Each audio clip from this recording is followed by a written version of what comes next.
안녕하세요. 김호준입니다. 김종대 의원이 귀순 북한 병사 상태를 브리핑하는 과정에서 의료진이 기생충 등 정보를 공개한 것에 대해 환자 인권을 고려하며 문제 제기를 했습니다. 이에 환자를 수술한 이국종 교수는 모든 정보는 군 그리고 정보당국과 상의에 공개 결정된 것으로 비난은 부당하다는 반론을 했죠. 저는 각도를 좀 달리해서 이 문제를 봅니다. 과거 서구 제국주의가 동양에 대한 우월성을 확인하고 동양에 대한 지배를 정당화하기 위해서 동양을 비위생, 전근대, 야만의 이미지로 형상화했었죠. 너희들은 그렇게 미개하니 우리에게 당하는 게 당연하다. 오리엔탈리즘이라고 합니다. 환자 인권으로 표현된 김종대 의원이 느낀 불편함의 본질은 우리 남한이 목숨을 걸고 기순한 한 병사의 기생충까지 동원해서 북한에 대한 우월성을 확인하고자 하는 그런 졸렬함에 대한 것이 아니었을까. 물론 그런 불편함이었다면, 그런 종류의 불편함이었다면 그 비판은 당국과 협의하에 의학적 팩트를 브리핑한 이 교수 개인이 아니라 정보 공개 범주를 정한 당국과 기생충 화면을 대대적으로 보도하며 북한의 비위생만을 강조한 미디어에 포커스 했었다면 하는 아쉬움이 있습니다. 하지만 남한이 우리 미디어가 북한을 상대하는 그 멘탈리티에 대한 문제 제기로는 의미가 있다. 김어준 생각이었습니다.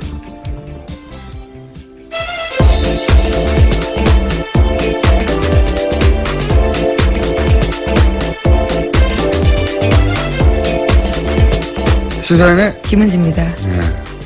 이게 이렇게까지 큰 논란이 될 줄은. 네, 계속해서 실시간 검색 순위에 있던데요. 여기 잠깐만 하자면, 왜냐면 굉장히 예리하기 때문에 제가. 시간이 별로 없다고 하셨던 것 같은데요. 네, 이거 하다 끝내면 되죠. 네, 잠깐요. 네.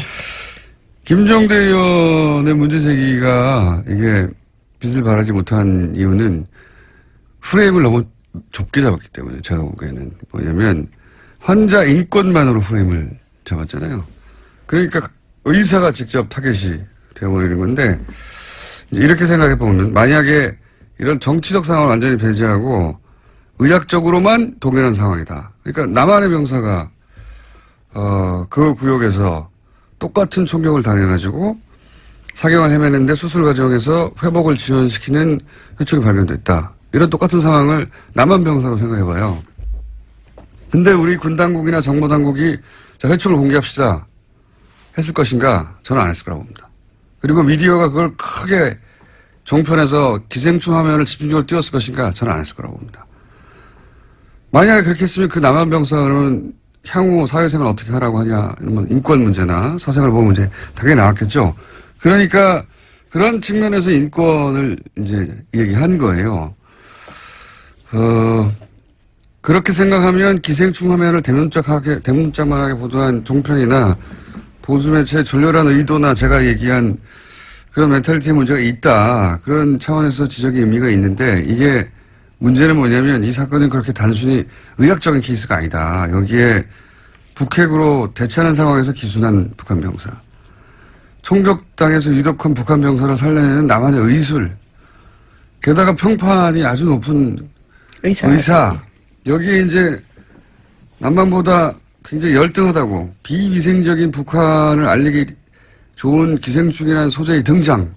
그걸 놓치지 않고 막 화면에 뿌려대는 종편. 보수매체 이런 복합적 요소가 다 중첩되어 있거든요. 근데 그걸 단순히 환자 인권이라는 프레임으로 이걸 다 돌파할 수가 없다 도저히. 게다가 그 상대는 평판이 높은 의사인데 대중이 설득이 안 되는 거죠. 프레임을 너무 좁게 잡았다는 건 그런 의미다. 저한테 문의를 하시기 바랍니다. 김종대 의원님. 자, 첫 번째 뉴스는 뭡니까? 네, 구속된 김관진 전 장관이 풀려났습니다. 어제 법원에서 열린 구속 적부심사에서 석방이 결정된 건데요. 구속 적부심은 피해자가 구속된 이후에 구속의 적법성과 필요성 등을 법원이 다시 판단하는 제도입니다. 댓글 부대 관련 혐의로 구속된 지 11일 만에 그러니까 풀려나게 된 건데요. 관련한 판단을 한 법원 같은 경우에는 위법한 지시 및 공모 여부에 대한 소명의 정도, 변소 내용 등에 비춰볼 때 범죄 성립 여부에 대한 다툼의 여지가 있다라고 판단했습니다. 뿐만 아니라 김관진 전 장관의 주거가 일정하고 도주 우려나 증거인멸에 염려가 없다라고 판단했습니다. 이정열 저희 영장 해설 판사님이 나오실 찬스인데 오늘 수능 예. 학부모신가요? 예, 하필 자녀 수능일이라 저는 운전 중입니다. 그래서 그렇다고 우리가 이게 포기할 수 없잖아요. 이 아이템은. 방송을 듣고 계실 수도 있겠네요. 대타 있습니다. 양지열 변호사라고. 예, 대단히 부족하지만 잠시 후에 요 사안을 또 해설하기 위해서 대타 양변을 연결할 예정입니다. 이게 소위 이제 적폐 수사에서 제가 알기로는 과거 누구였죠? 김경숙 교수. 예, 김경숙 교수가 이제 질병, 암. 예, 당시 암위기라고 이야기하면서. 예, 암위기 질병을 이유로 구속 적부심을 요구했고, 그때 이제 안 됐죠. 예, 기각됐습니다. 증거인멸의 우려가 있다면서요. 예. 심지어 같은 재판부였습니다. 형사합의 51부요. 적폐 수사에서, 소위 적폐 수사에서 구속 적부심을 요구한 자체가 처음이에요. 그걸 질병, 암이기라서 한 걸 제외하고, 그냥 법리적으로 다퉈보겠다고 한 자체가 처음이고요. 예. 석방된 것도 당연히 그럼 처음이죠. 저는, 왜냐면 구속영장 자체가 굉장히 어렵게 보수적으로 떨어지고 있었거든요. 그러니까 구속영장까지 떨어졌는데 또 한 번 묻는 이런 사례가 없어요, 사례가. 그래서 저는 이걸 신청한 자체가 될 줄 알았나? 하는 생각이 들 만큼 이례적이고 떨어진 건 더 이례적이죠. 이상합니다. 대통령에게 보고하고 지시 받았다고 직접 얘기했는데 부하들은 또 구속됐거든요. 해설은 다소 부족하겠지만. 에이, 자꾸 부족하다 그러시는 건가요? 영장 실질심사를 안 해본 분이잖아요. 이분은. 양변과 잠시 후에 해보기로 하겠습니다. 다음 뉴스는요? 네, 어제도 박근혜 전 대통령의 세월호 참사 발생 당시에 성형시술 의혹에 대해서 말씀드렸는데요. 또 다른 성형시술 내용에 대해서 SBS가 추가로 보도했습니다. 세월호 실종자 수색이 난항을 겪을 때도 참사 이후 처음 대국민 사과를 발표할 즈음에도 박근혜 전 대통령에 대한 성형시술이 이뤄졌다라고 특검이 판단하고 있다라는 겁니다. 시점은 5월 12일과 13일인데요. 비선 의료를 했던 김영재 원장 그리고 또 부인까지도 카드 사용 내역과 휴대전화 위치 기록을 바탕으로 특검이 그렇게 판단했다라고 합니다. 어제는 이제 세월호 사고 이틀 후에 적어도 이틀 후에는 시술을 하는 것이 거의 분명해 보인다는 게 특검의 조사 보고서였는데 그게 공개됐고 저는 개인적으로는 세월호 사고 당일도 미용과 관련된 일정이 있었다라고 보는 것이 그때 일정을 비워두고 있었고 미리. 네, 수요일 날 일정이 없었습니다. 그리고 미용사에게 전날 오지 말라고 통보해 두었고 그렇다면 사전에 예약된 그리고 그로부터 9일 동안 미리 일정이 안 잡혀 있었고 사전 예약된 어떤 미용 관련 일정이 있었을 거라고 강력히 추정하는 바가 있고 지금 추가적으로 나온 것은 이제 그 이후에 거의 한 달여간 수색을 하고 그리고 이제 사실 그 당시만 되돌아가 보면 전 국민이 이제 화면을 지켜보며 혹시 추가 그렇죠. 굉장히 충격받고 슬퍼하고. 그다음에 오늘은 수색을 한다. 유가족들 인터뷰하고 그리고 이제 길에 나가서 뭘 사질 않는다. 사람들이 저녁에 술을 안 마신다. 이럴 정도로 그런 상황이었는데 계속해서 수술을 했다는 거죠. 예. 네, 5월 한 달에만 비선의사 부부가 최소 5차례 방문했다라는 것이요. 특검의 판단입니다. 이해할 수 없습니다. 저는 정말. 하여튼 그런 게 밝혀지고 있는 와중입니다. 네. 다음 뉴스는요? 네, 세월호 관련된 소식 하나 더 전해드리면요. 지난 17일에 세월호 선체에서 유골이 발견됐습니다. 그런데 해양수산부가 이를 은폐했다라는 건데요. 추가 수색 여론이 형성될 것을 우려해서 일부러 그랬다라는 의혹이 일고 있습니다. 5명의 세월호 미수습자 가족들은 이를 모른 채 지난 18일에 시신 없는 장례식을 치렀는데요. 당시 유골 수습 보고를 받았던 해수부 현장수습본부의 김현태 부본부장이라고 있습니다. 이 같은 사실을 세월의 선처조사위원회에 통보하지 않았다라고 합니다. 그러면서 현장에서요. 자신이 책임질 테니 유골 수습 사실을 누구에게도 알리지 말라라고 지시했다고 합니다. 그러니까 이제 이 미수습 가족들하고 여기서 그칩시다. 여기까지만 합시다라고 다 얘기돼 있는데 또 유골이 나오니까 그럼 연장하게 될까봐 이 사실을 숨겼다는 거잖아요. 저는 이게 현장의 부본부장 정도가 내릴 수 있는 결정이 아니라고 봅니다. 예. 누가 이 결정을 내리는지 파악을 해야 된다고 생각이 들고요. 본인이 유골이 나왔는데 이제 그만하자라고 결정할 위치에 있는 사람이 저는 아니라고 보거든요. 예. 이게 이제 그래서 겨우 5일 만에 들켰잖아요. 누가 왜 이런 결정을 내리는지 반드시 파악해봐야 된다고 보고 문재인 대통령도 여기에 대해서 왜 이런 일이 벌어졌냐고 이해할 수 없다고. 그렇게 이야기했죠. 유골이 나오면 계속 수습해 가야 되는 거고 찾아야 되는 거거든요. 이걸 접어야 했던 이유가 뭔지 추가 취재가 반드시 필요한 대목인 것 같습니다. 누가 이런 결정을 내리려고 한 건지. 다음 뉴스는요? 네, 검찰이 추명호 전 국정원 국장이 이명박 정부와 박근혜 정부 때 모두 정치에 관여해서 국정원법을 위반했다라고 판단하고요. 재판에 넘겼습니다. 이와 관련해서 특히 눈에 띄는 게 우병우 전 수석과 관련된 지시인데 추 전 국장이 이석수 전 특별감찰관을 불법 사찰한 것이 우병우 전 수석의 지시로 이뤄졌다라고 결론 내렸다고 합니다.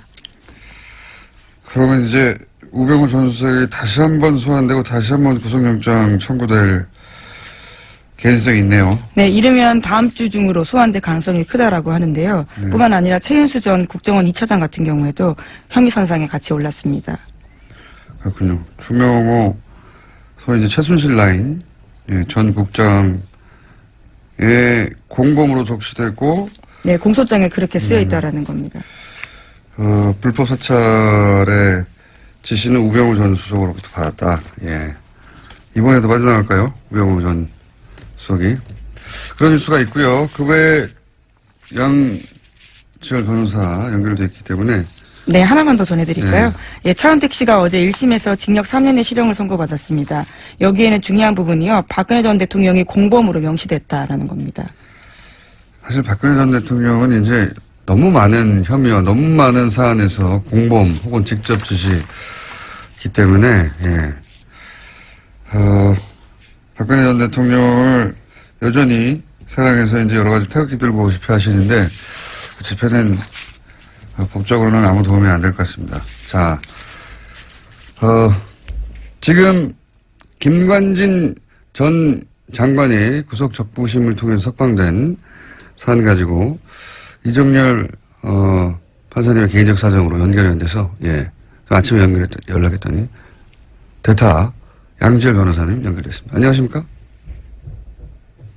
또 그 사이 전화 끊어졌어요? 예. 기다리다가 삐졌나 봐요. 전화 연결됐다는 소리 듣고 제가 들어왔는데 다시 연결됐습니까? 예. 큰 도움이 안 되네요. 지금 30초를 까먹었어요. 변호사님? 예, 여보세요? 네. 대타가 이렇게 뭘 까먹어요? 시간을. 자, 빨리 얘기합시다. 예. 이게 굉장히 이상한 사건입니다. 예. 그죠? 정말 황당했습니다. 예. 밤에 저도 보고. 예. 원래 구속적부심이라고 하는 게 변호사들이 요즘에는 청구 자체를 잘 안 하거든요. 그러니까요. 예. 예, 왜냐면 이게 판사들이 싫어해요.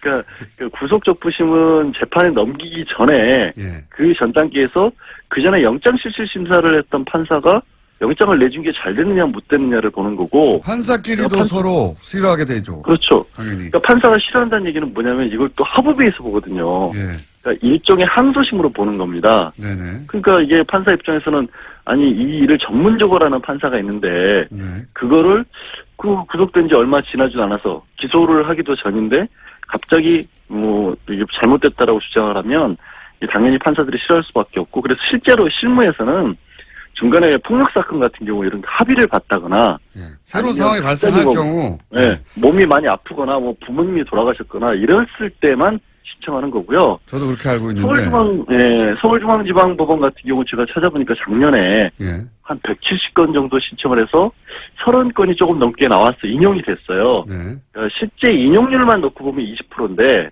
문제는 작년에 서울중앙지방법원에서 처리한 1심 사건이 한 5천 건이 넘어요.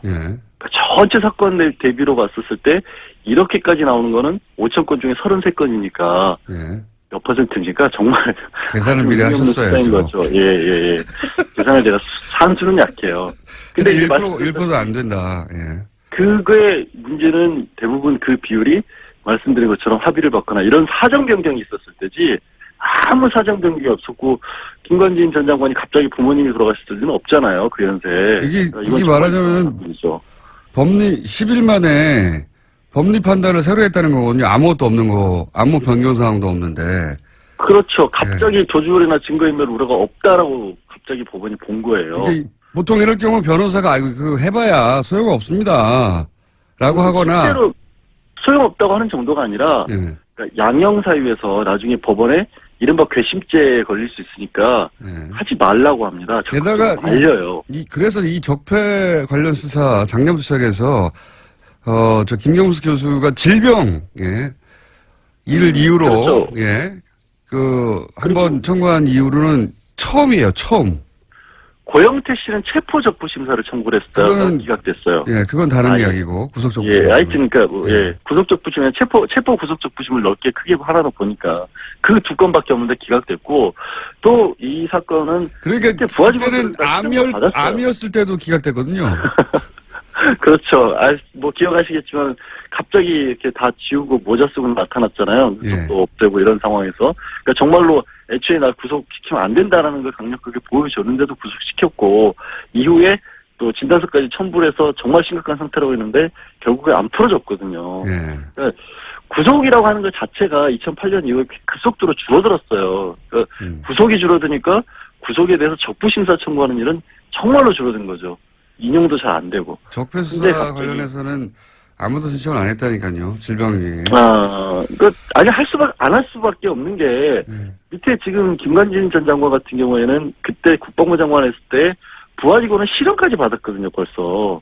그거를 그리고 내가 지휘를 했노라는 걸 본인이 인정을 한 상황인데, 대통령이 그래서- 예. 그래서 그 위에, 이제 지금 얘기한 것처럼 이명박 전 대통령이 지시를 받고 있다는 얘기까지 했기 때문에, 그러면 상식적으로 이명박 전 대통령 수사와도 직결되는 문제인데 그거를 갑자기 아무 특별한 사정 변경도 없이 구속 사유가 없어졌다고 보는 건 정말 이해하기 어렵죠. 저는 지금까지 쭉 이야기한 대로 청구 자체가 이상하고 그래서 이거 이미 신청할 때 인용될 줄 알았나? 이렇게 생각이 들 만큼 이상한 일이다. 저는 바보 됐어요. 절대 어제 그럴 일 없다고. 네. 기자분들이 여러 번 전화를 했었는데 절대 그럴 일 없다고. 왜 하는지 그러니까요. 모르겠다고. 네. 네. 저도 그렇게 알고 있었는데 더 깊이는 양 변호사님께서 대답할 수준이 안 되기 때문에 아니 새벽에 지금 전화를 해서 뭐 하는 짓입니까 이게. 판사를 안 해보셨기 때문에 기본적인 사항은 충분히 저희가 이해했습니다. 저도 그렇게 생각하고요. 예. 네, 알겠습니다. 예, 대타 고생하셨고요. 자, 스튜디오에서 곧 뵙겠습니다. 감사합니다. 네, 고맙습니다. 자, 오늘은 위가 많습니다. 빠르 이어가지고 또 짧게, 그것마저 알려주면 리얼미터 권순정 조사 분석실장 나오셨습니다. 네. 안녕하십니까. 네. 네. 빨리빨리 가죠? 네네. 숫자 딱딱딱. 네, 대통령 지지율이, 다시 올랐습니다. 1.5%포인트 오른 73.1%고요. 부정평가는 22.3%입니다. 60대 이상 TK 보수층에서 상당히 많이 올랐어요. 60대 이상 TK 같은 경우는 50%대였는데 60%대 올랐고요. 그 보수층 같은 경우는 이제 북핵 이후에 상당히 많이 빠지면서 부정평가하고 긍정평가가 많이 떨어졌는데 지금 초박빙으로 좁혀졌습니다. 그래서 전반적으로 봤을 때 지난 한 주 지나면서 구여권 지지층이 재결집 조짐을 보이고 있다. 그렇게 봐야 될 것 같습니다. 일간으로 봐도 71.5, 73.3, 72.8 이렇게 월화수 이렇게 변했습니다. 저는 이제 최근, 6개월, 7개월간의 문재인 대통령 지지율을 보면서 다들 이제 6개월 정도 지나면 꺾이게 될 것이고 또 뭐 여러 가지 사안들 나오면 주저앉게 될 것이고 이때까지 이제 대통령들의 지지율이라는 게 그랬으니까요. 다른 나라도 그렇고 보통. 근데 이렇게 계속 회복해가는 걸 보면은 지지율이 과연 떨어지겠는가 60% 이하로. 그런 생각이 들 정도로 굉장히 고탄력입니다. 사실상 모든 정부에서 이렇게 하방 경직성, 상승 경직성이 있으면 계속 떨어지기 마련이거든요. 그 라인을 봐도 이전 정부에도 계속 그래 왔습니다. 아니면 전 세계적으로 그렇잖아요. 그렇죠. 예. 지나면 지날수록 사실 피로감도 생기고. 네네. 근데 이제 문재인 대통령의 특징은 북핵이 이런 거 하면서 훅 한번 떨어지죠. 네네. 60%대로. 네, 그렇습니다. 그리고 다시 똑같이 올라와요. 네. 몇 개월 전하고 비슷하게. 지금 73.1%는 북핵 이전하고 거의 비슷한 수준으로 올라왔어요. 예. 예. 신기한 지지율 상황이고요. 어쨌든 돌아왔고요. 예. 네네. 정당으로 넘어가면 이번 주 주목할 것은 국민의당이 최저 지지율을 경신했습니다.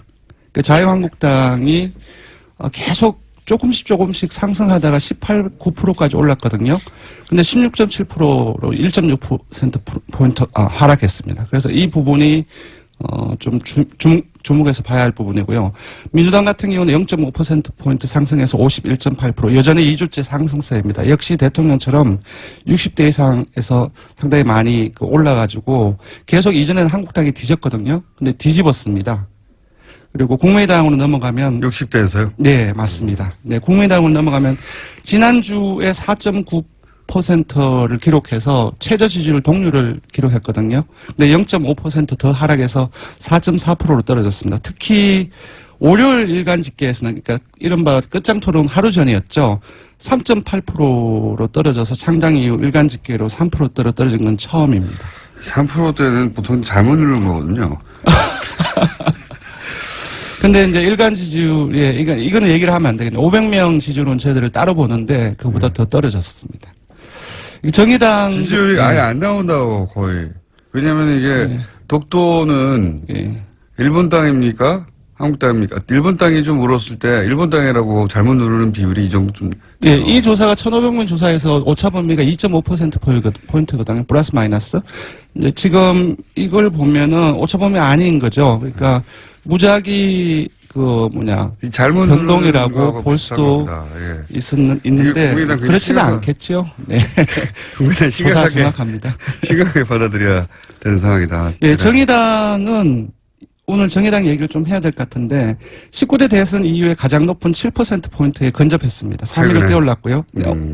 한 주 동안 1.9%포인트 상승해서 6.9%를 기록했습니다. 자유한국당이 왜 이렇게 하락했죠? 지금 대통령과 민주당의 상승 요인하고 같이 결부해서 봐야 될 것 같습니다. 국민들께서는 국가기관인 국가정보원에서 그 돈을 상납이나 수수하고 그것도 사적 유용을 썼다는 것이 상당히 크게 분노를 하고 있는 것 같고요. 그거는 이제 중도층, 진보층뿐만 아니라 9월 북핵으로 떨어졌던 보수층이나 TK 아주 전통적인 야권 지지층에서도 상당히 많은 문제의식을 느끼고 있지 않나. 이것이 또 계속 확대 생산되고 있지 않습니까? 이 부분이 가장 큰 것 같습니다. 자유한국당에서는 이제 11명이 새로 합류한 것에 대해서 굉장히 의무부여를 많이 했는데, 그 효과가 생각보다 크진 않고, 바른정당이 빠져나간 것도 바른정당이 미치는 타격 정도가 생각보다 크지 않고 그러네요. 네, 바른정당은 지금 빼먹었는데 0.1%포인트 하락해서 5.6% 횡보했습니다. 근데 여기서 자세히 봐야 될 것은 TK에서 19대 대선 이후에 한국당에 거의 3분의 1 또는 4분의 1 수준까지 밀렸거든요. 처음으로 TK에서 절반 이상으로 한국당 지지율 절반 이상으로 넘어섰습니다. 오히려 TK에서 바른정당의 지지율이 올라가고 있다. 맞습니다. 네. 언더독 효과인 것 같기도 불쌍하잖아요. 네. 정치라는 게 이렇게 복잡합니다. 그러니까 지금 TK에서 많이 빠졌는데 빠지는 과정 속에서 민주당으로도 가고 그 과정에서 바른정당 쪽으로도 일부 가지 않았나. 알겠습니다. 자, 이번에 간단하게 그것만 알려주마 항목을 정한 것은 포항 지진 직후에 수능을 연기했는데 그때 말들이 많았죠. 예, 일부 논란이 잘했냐 있었습니다. 못했냐 한번 짚어봤습니다. 압도적이었습니다. 잘했다는 응답이 83.6%였고요. 잘못했다는 응답은 12.8%에 불과했습니다. 자유한국당 지지층은 오차범위 안이긴 하지만 그래도 자유한국당 지지층에서도 잘했다는 응답이 우세했거든요. 자유한국당 지지층을 포함하면 모든 지역 연령 정당 지지층 이념 성향에서 잘했다는 인식이 압도적으로 높거나 대다수로 나타났습니다. 자유한국당 지지층에서는 48.8% 대 42.4%로 잘했다는 응답이 더 많았습니다. 자유한국당 지지자들은 문재인 대통령이 뭘 해도 미워서 그래요. 예. 밉잖아요. 근데 이제 80대 이상은 80% 이상, 보수층도 60% 이상이 그 잘했다는 응답을 하고 있습니다. 예. 그렇군요. 60대 이상에서도 81대 13인데 네. 자유한국당 지지자들 입장에서는 네. 거의 비슷하군요. 예. 예, 그렇습니다. 왜냐하면 60대 이상이 조금 더 넓지 않습니까? 자유한국당 지지층에 비해서. 네. 아니, 이건 뭐 자연스러운 것 같아요. 네, 원래 그렇습니다. 내가 미워하면 뭘 결정해도 미운 법이니까요. 네. 자, 조사 개요 불러드리겠습니다. 예, 이번 주 중조사는 TBS 의뢰로 이번 주 월요일부터 수요일까지 전국 19세 이상 성인 1,515명을 대상으로 했고요. 유무선 전화면접 자동응답 방식으로 실시했고 표본 오차는 95% 실수 중 플러스 마이너스 2.5%포인트였습니다. 응답률은 5.7%였고요. 현안 조사는 TBS 뉴스공장 의뢰로 어제 하루 동안 실시했습니다. 성인 511명을 대상으로 실시했고 표본 오차는 플러스 마이너스 4.3%포인트였습니다. 네. 김은지 기자가 계속 타이를 못 찾아가지고 앉아 있었어요. 네, 조기 퇴근을 할 줄 알았는데 의외로 타이밍을 놓쳤네요. 시사인의 김은지였습니다. 감사합니다. 그리고 리얼미터의 권순정 조사분석실장이었습니다. 감사합니다. 네, 고맙습니다. 배우자 둘. 자, 거의 없어질 뻔하다가 어느 날 폭발하고 욕만 먹다가 어느 날 칭찬이 쏟아지고 예. 굉장히 이상한 코너입니다. 더불어민주당 안민석 의원님 나오셨습니다. 예, 올백 맞았습니다. 수도권 내리사선 안민석 의원입니다. 무슨 말인지 좀 여쭤보기라고요. 자유한국당 김성태 의원님 나오셨습니다. 예, 김성태입니다. 전국의 59만 수험생 여러분의 수능 대박을 응원합니다. 또 그분들 방송을 지금 들을 수가 없어요. 그렇기 때문에 그 아이들을 위해서 1년 동안 헌신하신 학부모 여러분들 노고에 깊이 치아를 드립니다. 저 말씀은 수고하셨습니다. 여당이 해야 되는 이야기인데 야당이 하고 계시네요. 아무튼 아직 뭐 오늘은 특히 이제 포항 지역의 학생들 시험 보는 동안에 별탈 없기를 무사히 시험 잘 치르기를 바라고요. 100점 만점이라는 건 무슨 어제 청와대에서 고위공직자 배제 기준 5가지 기존의 이제 탈세, 투기, 위장전입, 병력, 논문 여기 2개 더 추가됐잖아요. 음주운전, 성범죄 7가지 하나도 포함되지 완전 않았다. 저는 자유롭고 완벽합니다. 근데 왜 그런데 고위공직자가 못 되시고 있는 거죠? 그거는 뭐 좀 때를 기다리고 있고요. 근데 거기다 딱 한 가지 빠진 게 좀 있는 것 같아요. 네. 정신 감정. 그것도 좀. 정신감정이요? 정신 네, 감정. 그게 정신감정. 어떤 왜냐하면은 의미로?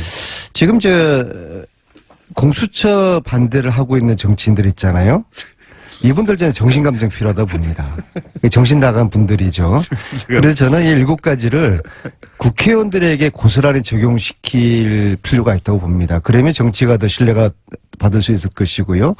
공수처라는 거는 국회의원, 검사들, 고위 공직자들을 수사를 하기 위한 특별 기구를 만든다는 거 아닙니까? 대통령도 수사 대상. 심지어 대통령도 받겠다는 거 아닙니까? 그러면은 권력을 가진 사람들의 비리를 특별히 조사하고 관리하는 이 공수처를 반대하는 거는 싫다는 거거든요. 내 목에 칼 들이대는 거 싫다는 거거든요. 자유한국당 입장에서는 그거가 이제 야권에 주로 타겟을 삼을 것이다. 이런 이제 의혹을 그러니까 가지고 반대하는 이유는 몇백 가지가 되는데요. 반대하는 이게 정신 나간 이유는 짓이죠. 동의하지 정신감정 마시고. 받아야 됩니다. 저는 이제 고위공직자 임용 기준 안에 안민석 의원이 정신감정도 그게 포함시키자. 저는 전적으로 동의합니다. 근데 여기 왜 그러냐면요. 이게 낯짝이 두꺼워도 그냥 유분수지. 대통령 공약으로 내걸어서 대통령이 되면은 이 5대 비리 배제 원칙을 가지고 공정한 인사를 하겠다. 이렇게 천명해서 대통령 된 사람이 그건 지금 현재 195일 동안, 그 7개월 동안에 이 내로남불 인사들, 이 부적격 인사들 줄줄이 임명했던 청와대가 지금 와가지고 이제 공정하게 인사 다 억지로 다 하고 나니까 고위공직자의 임용 기준을 발표한다는 게 이게 가당키나 한 말입니까? 참, 한 일주일 열흘이라도 있다가 해야지 말이야. 사람들이 철판을 깔아도 이만저만 철판을. 한번 이야기해보세요, 안민석이. 김성태 아니. 의원은 본인 목에 칼 들이대는 공수처를 이제 반대하시는 저런 논리는 아니, 지금 정치가 제가 이전에 이제 박쥐 정치 이야기했잖아요. 박쥐 민석이 정치 형님. 말고 갈치 정치라고 들어봤어요? 정치를 갈치라는 생선은 동료를 먹고 자라요.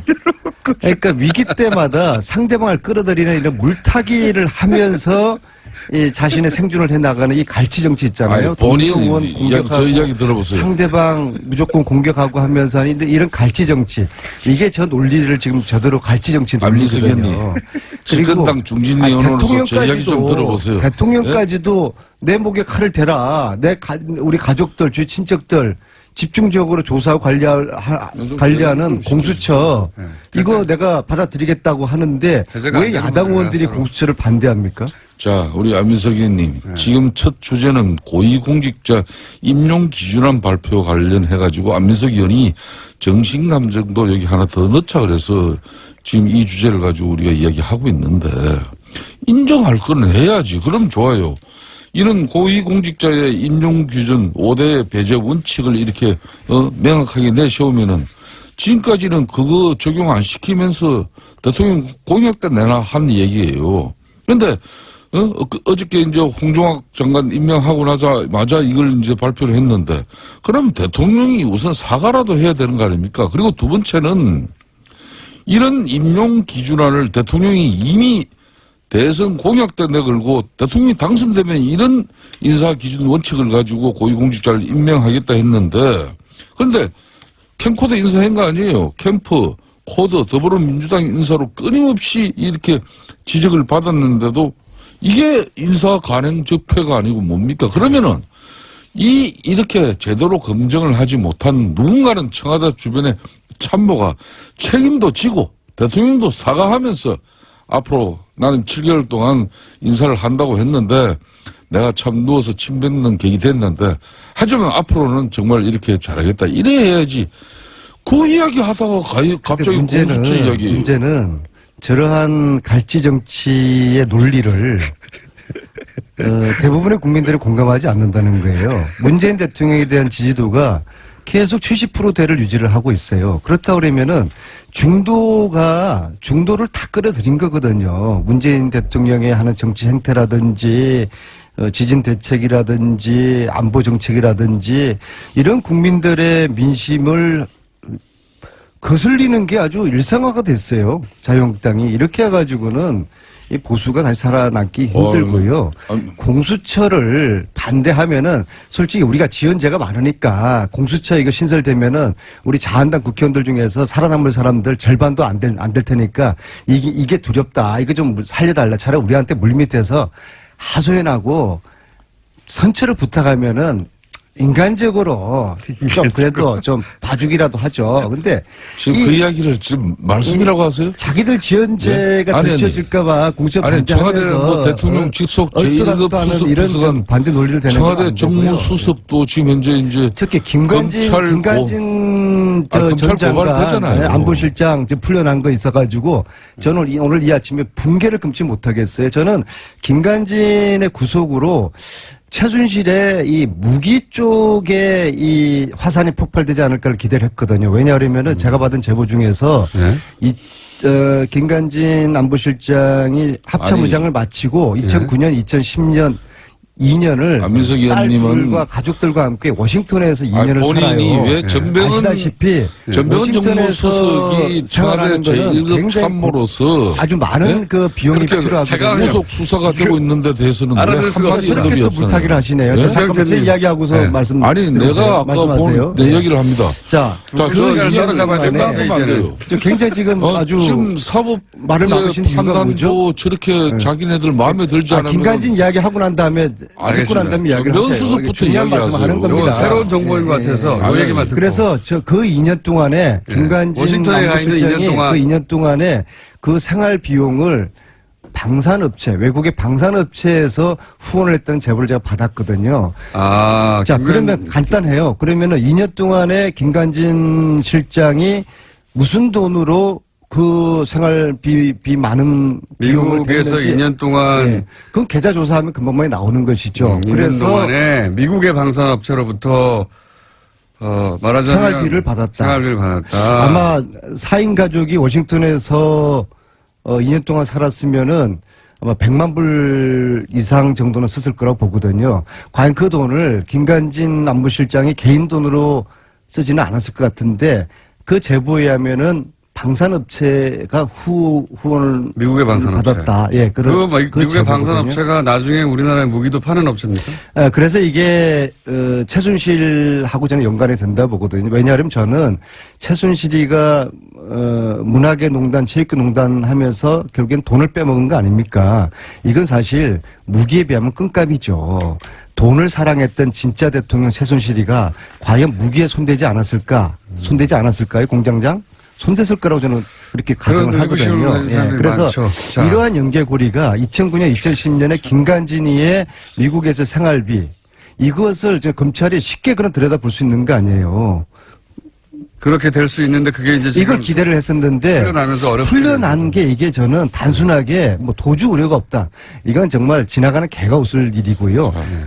구속시킬 때는 도주 우려가 있다고 해서 구속시켜 놓고서 풀어줄 때는 도주 우려가 없다. 시키세요. 저는 그런데 이 방송이 맨날 제어가 안 되지 더 않습니까? 큰 이유가 있을 거라고 보는 것이죠. 이건 새로운 정보니까 들어보고요. 새로운 정보. 이게 아무리 자, 지금 현재 재판부는 기울어진 운동장에서 우병우 재판하고 방송을 있는 하지만 사람이 이재용 재판하다가 잘 들켜가지고 주장을 바뀌었던 그 이모라는 부장판사가 지금 우병우를 지금 하고 있지 않습니까?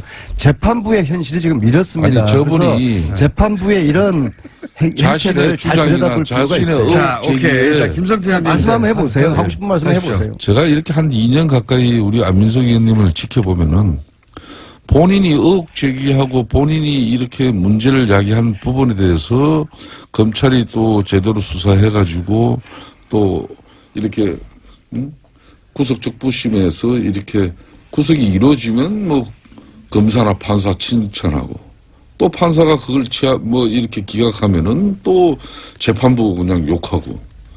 자, 이런 것도 사법부의 판단 자체를 갖다가 우리가 존중해줘야지. 지나가는 개도 이걸 웃지 않겠냐 이러면은 이 방송에서 어떻게 되겠습니까? 김관진 실장은 그래도 대한민국의 군인으로서 대한민국 국가 안보를 위해서 평생을 바친 분이에요. 예? 새로운 의혹 좋습니다. 미국에서요, 뭐 어떤 의혹, 그 의혹은 다시 대한민국 검찰에 제보를 받은 게 있으면 제공을 하세요. 제공을 하셔가지고 당당하게 또 검찰이 수사를 해서 잘못이 있으면은 또 처벌을 받을 수 있도록 하면 되는 것인데, 근데 대체로 제가 요 근래 이렇게 보면은 안민석 의원께서 제보를 받고 요 근래 의혹 제기하는 부분은 거의 헛발질이에요. 예? 김광석 씨 부인 서모 씨 건도 뭐 그것도 헛발질된 거고 대한민국 국민들이 다 알죠. 예? 뭐 그 애도 저는 너무 많이 알지만은 방송 관계상 또 뭐 괜찮습니다. 여기 보세요. 뭐가 있는지. 자, 최순실 씨 진실은 신만이 아는 것이죠. 그러니까 아까 이제 고위공직자 저를 검찰에 고발해야지 뭐 쓸데없이 뭐 권익위원회 권익위원회가 인권위원회 왜 검찰에 고발하세요. 검찰에. 그 안철수 의원도 왜 최순실 보고 검찰에 안민석을 고발하라고 그러세요. 그러니까 안철수 의원이 그렇게 한동안 또 두 분의 간의 관계를 개선하기 위해서 왜 그 전부 고소를 취하했어요. 근데 얼마 전에 다시 또 고발됐잖아요. 안철수 쪽에서. 안철수 의원을 얼마 전에 만났는데 이건 자기가 납득하고 이해가 되지 않는 정치 행위를 한다는 거예요. 서로 이해가 안 가요. 안철수 대표가 저를 이해를 못한다는 얘기입니까? 제가 우연찮게 국회 본회의장 로텐도홀 밑에서 만났는데 그 얘기를 하더라고요. 그래서 제가 하는 이야기는 아니 말 한마디 최순실 재산 환수 그 몰수 특별법 국민당이 소극적이다라고 이야기를 한 그것이 안철수 쪽에서 저를 검찰에 고발할 만한 그런 문제입니까? 그렇게 하면은 국회의원들 그냥 뭐 밤낮 고발 당하는 것이죠. 제가 이야기한 거는 국민당에서 아무런 액션이 없으니까 소극적이라고 이야기를 한 건데, 근데 작년 11월 달에 자신들이 그 특별법을 당론으로 발의했다고 그러더라고요. 공장장.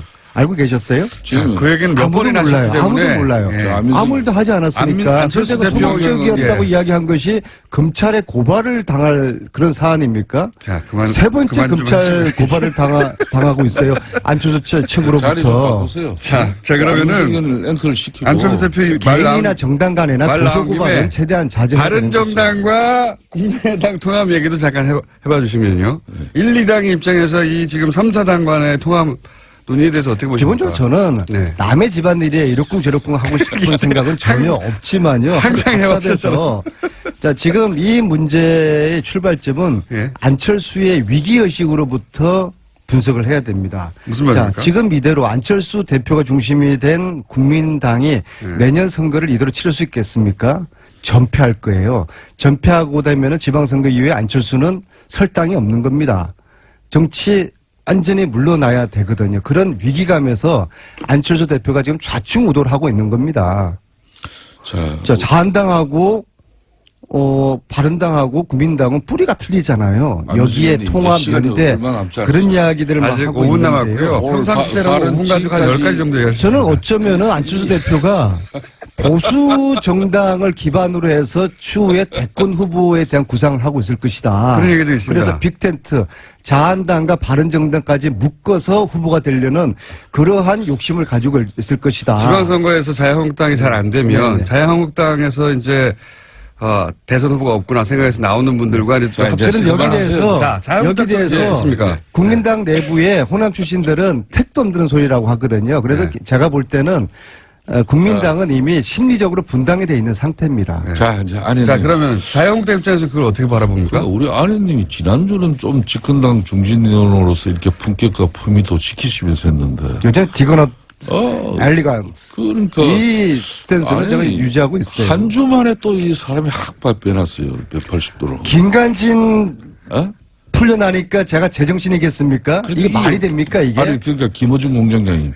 그렇지 않아도 이 기울어진 제가 운동장에서 김관진 안 방송을 붙잡고 다시 하는데 집어넣을 겁니다. 정신 상태가 저렇게 불안정하고 안 좋을 때는 방송 얘기 출연시키지 마세요. 예? 정신 감정이 필요한 부분이에요. 그러니까 일단 와가지고 얘기를 해야 알 수 있으니까. 대한민국 방송 중에서 가장 방송진위원회에서 제재를 많이 받고 있는 방송이 이 방송 제재를 아니에요? 많이 받고 있지 않습니다. 예. 많이 받았죠. 정치권에서 많이 주장을 하고 있습니다. 15년에 특갈비 투명하게 공개하자는 주장을 왜 아니, 이게 반대하셔가지고 잠깐만요. 이 산하를 자, 입고 이제 있어요? 이당 입장에서 제가 좀 이야기를 할게요. 이제. 예, 이제 자, 그러면 이 제2당 입장에서 이제 3, 4당의 통합 문제에 대해서 특갈비 투명하자는데 반대하는데 요 얘기 하고요. 장본인이세요, 저분이. 안민석 의원께서 혼밥이다 뭐다 해가지고 예. 안철수 대표를 공개할 때마다 제가 대려 방송에서 균형성이나 공정성 때문에 본의 아니게 안철수 대표 변론도 많이 했지 않습니까?